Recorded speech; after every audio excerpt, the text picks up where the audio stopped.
আর মনে রাখবেন প্রিয় ভাইয়েরা, দুনিয়ার জীবনে আমরা যাদেরকে নিয়ে বসবাস করি আর কি, প্রকৃত অর্থে তারা আমাদের আপন নন। আমাদের প্রকৃত আপন সত্তা হচ্ছেন আল্লাহ রাব্বুল আলামিন। আল্লাহর চেয়ে আপন আপনার কেউ নেই পৃথিবীতে। তো সেই আল্লাহকে আপন করে নেন, আপনি বুদ্ধিমান। আল্লাহকে বাদ দিয়ে অন্য সব কিছুকে আপন করে নেবেন, আপনার মৌতের পরে আপনাকে এরা ভুলে যাবে।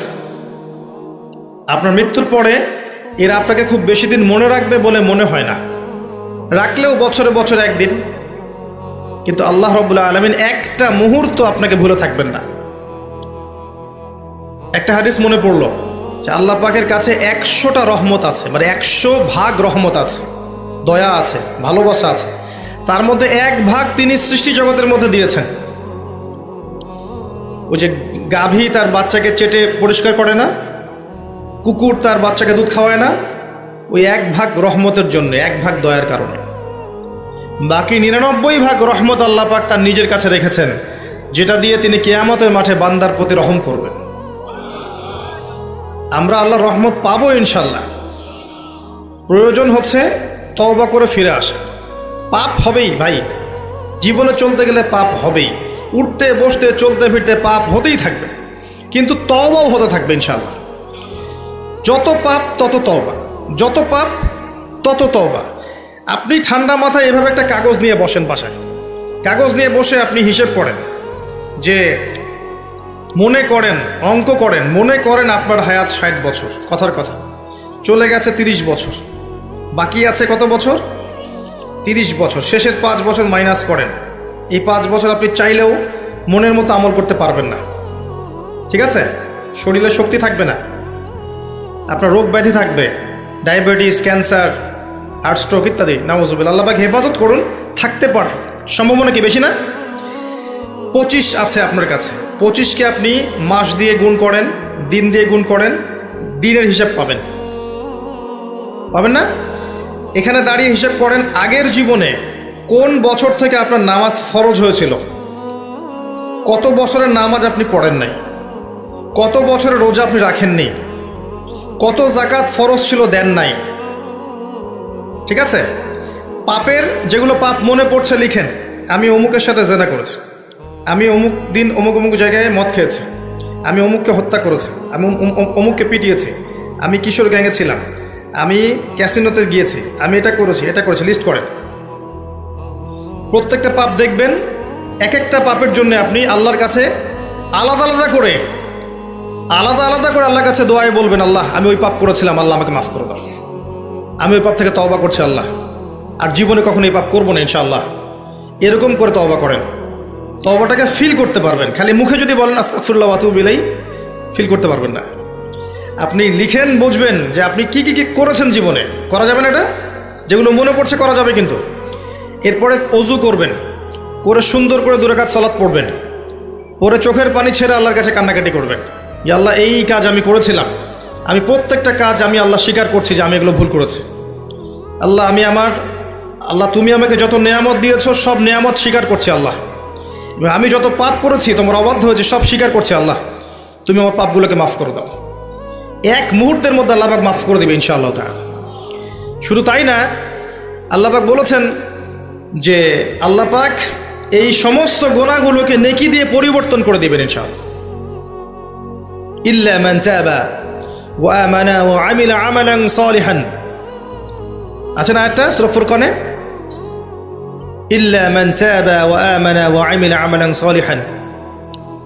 তারা নয় যারা তওবা করেছে এবং ঈমান এনেছে এবং বেশি বেশি সৎ আমল করেছে। উলাইকা ইউবাদদিলুল্লাহু সাইয়্যাতিহিম হাসানাত, এরাই তারা যাদের সমস্ত গুনাহকে আল্লাহ পাক নেকি দিয়ে পরিবর্তন করবেন।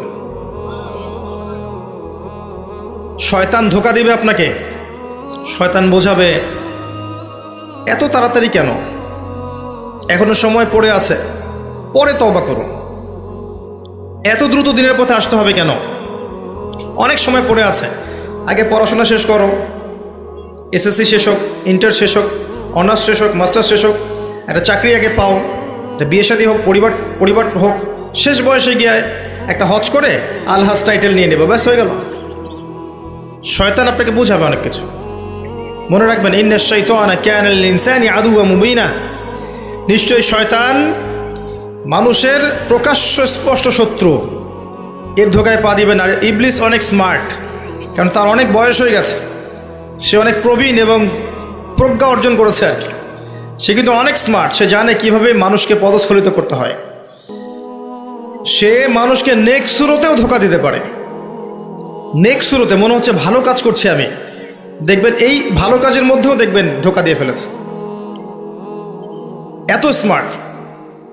তো আমি যে পয়েন্টটাতে কথা বলছিলাম যে যুব সমাজকে যদি ইব্রাহিমের মতো, ইসমাঈল আলাইহিস সালামের মতো, মুহাম্মদ সাল্লাল্লাহু আলাইহি ওয়াসাল্লামের আদর্শে উজ্জীবিত হয়ে জীবন করতে হয়, প্রথমে তওবা করতে হবে। খালেস তওবা করে সমস্ত পাপ ছেড়ে দিয়ে বাকিটা জীবন, এই যে 25 বছরের টার্গেট করেন, এই 25 বছর আমি কি করতে চাই, আমার লাইফের গন্তব্য জান্নাত, জান্নাতে যেতে হলে আমার কি দরকার, আল্লাহর সন্তুষ্টি। আমি একটা জীবন পেয়েছি, এই 25 বছরের পর আমি আর থাকবো না পৃথিবীতে, এই সময়টুকুতে আমি কি করতে পারি নিজের জন্যে, নিজের পরিবারের জন্যে, আমার পরবর্তী প্রজন্মের জন্যে, ঠিক আছে, আমার উম্মার জন্যে, দেশের জন্যে বা রাষ্ট্রের জন্যে আমি কি করতে পারি, প্ল্যান করতে হবে। আমি কি পড়বো, এখন কোন কোন বই পড়বো, কোন কোন সাবজেক্ট পড়বো, পড়াশোনা করতে হলে আমাকে কার কার কাছে যেতে হবে লিখে ফেলেন। পড়াশোনার পরে আমি কিভাবে আমল করব, দিন রাত কেমন করে গোছাবো, 24 ঘন্টা রুটিন করে ফেলেন। তারপরে আপনার রিজিকের দরকার, আমি কি রিজিক চাচ্ছি, হালাল না হারাম, আমি হালাল যাচ্ছি। হালাল যদি চাই, আমি হালাল জব খুঁজবো, হালাল ব্যবসা করব, হালাল কৃষিভিত্তিক কাজ করব, হালাল কিছু করব, হারামে যাব না। প্রত্যেকটা কাজ ক্যালকুলেশন করে করেন। বিয়ে করব, এরপরে আমি কাকে বিয়ে করব, এই জিন্স এবং টি শার্ট পরা মেয়েকে নাকি একটা পর্দাশীল মুত্তাকি মেয়েকে? যে মুত্তাকি মেয়েকে টিক চিহ্ন দিলেন, এবার আসেন মুত্তাকি মেয়ে খুঁজতে হবে। মুত্তাকি মেয়ে ফেসবুকে পাওয়া যাবে না, ওই মেসেঞ্জারে পাওয়া যাবে না, হোয়াটসঅ্যাপে, ইমো, ভাইবারে পাওয়া যাবে না, ওইখানে যোগাযোগ করতে হবে। উপরে যোগাযোগ করে বলতে হবে, রব্বানা, বলেন, হাবলানা মিন আজওয়াজিনা ওয়া যুররিয়াতিনা কুররাতা আয়ুন ওয়াজআলনা লিল মুত্তাকিনা ইমামা। সূরা ফুরকান শেষের দিকে আছে। এই দোয়া করতে থাকেন আল্লাহর কাছে, আল্লাহ পাক মিলাই দেবেন ইনশাআল্লাহু আযজা ওয়া জাল্লা। ভুলেও ওই জিন্স এবং গেঞ্জি সংস্কৃতির মেয়েকে ঘরে তুলেন না, এই আপনার পরিবারটা জাহান্নামের টুকরা হয়ে যাবে। এই কাজ ভুলেও করতে যায় না।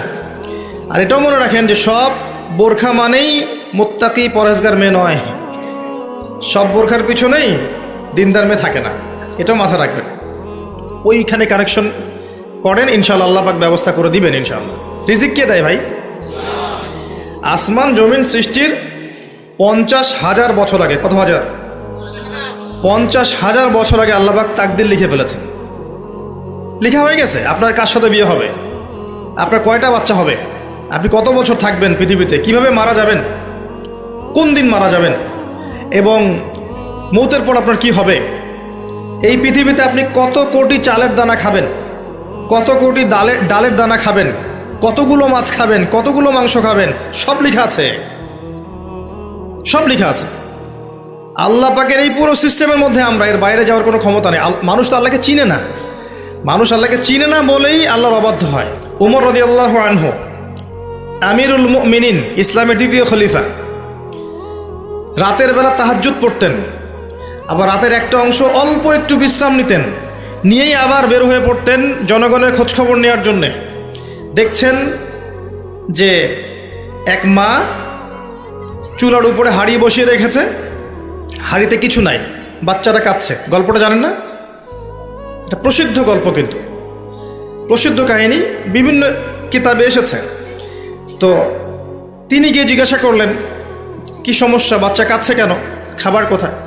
তো এই মহিলা বলছে, ওয়াল্লাহি হাযা বাইনি ওয়া বাইনা ওমর, আল্লাহর কসম করে বলছি এই অবস্থাটা আমার ওমরের আর আল্লাহর মাঝখানের ব্যাপার। মানে এ অভিযোগ করছে আল্লাহর কাছে ওমর সম্পর্কে রাদিয়াল্লাহু আনহু। সে তো চিনতে পারেনি যে এই ব্যক্তি ওমর রাদিয়াল্লাহু আনহু। কথা বুঝতে পারছেন? আচ্ছা, এবার ওমর রাদিয়াল্লাহু আনহু একটু ভয় পেয়ে গেলেন, মানে বিচলিত হয়ে পড়লেন যে আমার ব্যাপারে আল্লাহর কাছে দাবি রাখলে তো সমস্যা না। তিনি এমন মানুষ ছিলেন যিনি বলেছিলেন যে ইরাকের ফোরাত নদীর কিনারায় যদি কোনো ছাগলের বাচ্চা না খেয়ে মারা যায়, আমি ভয় পাই যে আল্লাহ পাক সেজন্য আমাকে জবাবদিহি করাতে পারেন। এমন ছিলেন তিনি আমিরুল মুমিনিন, খেজুর পাতার মসজিদে বসে অর্ধবিশ্ব শাসন করেছেন, অর্ধবিশ্ব, এবং মাটিতে ঘুমাচ্ছেন। তার ব্যাপারে একটা প্রসিদ্ধ কথা আছে, হাকামতা আদালতা আমিনতা ফানিমতা। হে ওমর, তুমি বিচার কার্য পরিচালনা করেছো, ন্যায় বিচার করেছো, নিরাপত্তা দিয়েছো, এরপর ঘুমিয়েছো। তারপর তিনি কি করলেন? বললেন, ইয়া আমাত আল্লাহ, হে আল্লাহর বান্দি, একটু অপেক্ষা করো, আমি আসছি। তিনি চলে গেলেন মদিনায়, গিয়ে ওই যে রিলিফ দেয় না, রিলিফ ত্রাণ রাষ্ট্রীয় কোষাগার থেকে, সেখান থেকে একটা বড় বস্তা খাদ্য, জব বা গম এই টাইপের নিজের কাঁধে ওঠালেন। নিজের কাঁধে, অ্যাসিস্ট্যান্টের কাঁধে নয়, নিজের কাঁধে, গাড়িতে করেও নয়, পায়ে হেঁটে কাঁধের মধ্যে এই বস্তাটা নিয়ে তিনি হেঁটে হেঁটে যাচ্ছেন ওই মহিলার বাসা পর্যন্ত। তার পাশে একজন সাহাবী ছিলেন, তার নাম ছিল আসলাম রাদিয়াল্লাহু আনহু। ইনি বলছেন যে, ইয়া আমিরুল মুমিনিন আনা আহমিলু, হে আমিরুল মুমিনিন, আমাকে দেন, আমি বহন করছি। তখন ওমর রাদিয়াল্লাহু আনহু বলছেন, হাল আনতা তাহমিলু উযরি ইয়াউমাল কিয়ামাহ, তুমি কি কিয়ামতের দিন আমার পাপ বহন করবে? তুমি কি কিয়ামতের দিন আমার পাপ বহন করবে, আমার বোঝা বহন করবে? আজকে এটা চাচ্ছ তুমি আমার কাছে?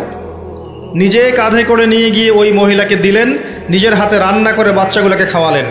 এরপরে গিয়ে আল্লাহর কাছে কেঁদে কেটে দোয়া করলেন, আল্লাহ, তুমি আমাকে যে দায়িত্ব দিয়েছ, আমি হয়তো এই দায়িত্ব পালন করতে পারছি না, তুমি আমাকে ক্ষমা করে দাও। আমি কিভাবে আপনাকে বুঝাবো যে এগুলো হচ্ছে ইসলাম? ইসলামের এই সৌন্দর্যগুলো দেখে হাজার হাজার অমুসলিম ইসলাম কবুল করেছে। ইসলাম তরোয়ারির জোরে ছড়ানো হয়নি, মানুষকে জোর করে, বোমাবাজি করে, সন্ত্রাসবাদ ছড়িয়ে এভাবে ইসলামের প্রচার হয়নি, কখনো হবেও না ইনশাল্লাহ। ইসলাম এভাবে সৌন্দর্য দিয়ে প্রতিষ্ঠিত হয়েছে, ন্যায় বিচার দিয়ে, আদালত আমানত দিয়ে, মুসলিমদের তাকওয়া পরহেজগারিতার চরিত্র দিয়ে। মানে এই যুব সমাজের চারিত্রিক এই অধঃপতনের দিকে তাকান, এরা কি আসলে সেই উম্মার সদস্য? আদৌ কি আমরা ওমর রাদিয়াল্লাহু আনহুর উত্তরসূরি, আবু বকর ওসমান আলীর উত্তরসূরি, খালিদ বিন ওয়ালিদ, তারেক বিন জিয়াদ, জায়েদ ইবনে হারেসা, জাফর ইবনে আবি তালেব, আব্দুল্লাহ বিন রওয়াহা তাদের অনুসারী, বদর এবং উহুদের সাহাবীদের মতো আমরা? আমাদের উচিত নিজের চেহারা আগে আয়নায় দেখা, কারণ প্রত্যেকটা নফসকে মৌতের স্বাদ গ্রহণ করতে হবে। ফাইন্নামা তুওয়াফাউনা উজুরাকুম ইয়াউমাল কিয়ামা, এরপর কিয়ামতের মাঠে তোমাদেরকে পূর্ণ প্রতিদান দেয়া হবে। ফামান যুহজিহা আনিন নার ওয়া উদখিলাল জান্নাতা ফাকাদ ফাজ, ওই দিন যাকে জাহান্নাম থেকে বাঁচানো হবে এবং জান্নাতে প্রবেশ করানো হবে, একমাত্র সে ব্যক্তি সফল, আর কেউ সফল নয়। তাই আমি যুব সমাজকে আমার হৃদয়ের অন্তঃস্থল থেকে অনুরোধ করব, এই যে সময় নষ্ট করা, অহেতুক পড়াশোনায় ফাঁকি দেওয়া, আপনার ইসলামের বেসিক জিনিসগুলো না শেখা, কোরআন হাদিস না পড়া, রোজা না রাখা, নামাজ না পড়া, কোরআন তেলাওয়াত না করা, আল্লাহর জিকির আজগার না করা, সারাটা দিন এই যে ফেসবুকিং, ইউটিউবিং, আপনার পাবজি, আপনার টিকটক, এই যে আপনার আর কি আছে, এই যে পর্নোগ্রাফি, আপনার অশ্লীল সাইটগুলোকে ভিজিট করা, মেয়েদের সাথে চ্যাটিং করা, গার্লফ্রেন্ডের সাথে ডেটিংয়ে যাওয়া, জিনা করা, মাদকদ্রব্য সেবন করা, এই যে পশ্চিমাদের নোংরা সংস্কৃতিতে অভ্যস্ত হয়ে গেছেন, আল্লাহর ওয়াস্তে এখান থেকে তওবা করে ফিরে আসেন। ফিরে আসেন, আপনার জন্য দুইটা সুসংবাদ। একটা হচ্ছে, নবী সাল্লাল্লাহু আলাইহি ওয়াসাল্লাম বলেছেন, কিয়ামতের মাঠে আল্লাহ পাক 7 শ্রেণীর মানুষকে আল্লাহর আরশের ছায়ায় ছায়া দিবেন, যেদিন ওই ছায়া ছাড়া অন্য কোনো ছায়া থাকবে না। তার মধ্যে এক শ্রেণী হচ্ছে যে যুবক সমাজ বা যুবক শ্রেণী, যুবতীও পর্বের মধ্যে, যারা তাদের যৌবনকালটাকে আল্লাহর রাস্তায় বিলিয়ে দিয়েছে। মনে রাখবেন, বার্ধক্যে গেলে মৌতের ফিকির সবার হয়, বার্ধক্যে গেলে সবারই মৌতের ফিকির হয়, কিন্তু ওই বার্ধক্যে গেলে এখনকার গোল্ডেন টাইমটা কখনো ফিরে আসবে না, কোশ্চিনকালেও আপনি এই সময়টা ফিরে পাবেন না। আরেকটা হচ্ছে যে আল্লাহ পাক সেই যুবককে দেখে বিস্মিত বোধ করেন, যেই যুবক তার প্রবৃত্তির চাহিদাকে দমন করেছে এবং যৌবনকালটাকে আল্লাহর পথে দিয়ে দিয়েছে। যুবক বয়সের ইবাদতের এত মূল্য আল্লাহর কাছে, এত মূল্য যে এই সময়টাতে মানুষ যা ইচ্ছা তাই করতে পারত।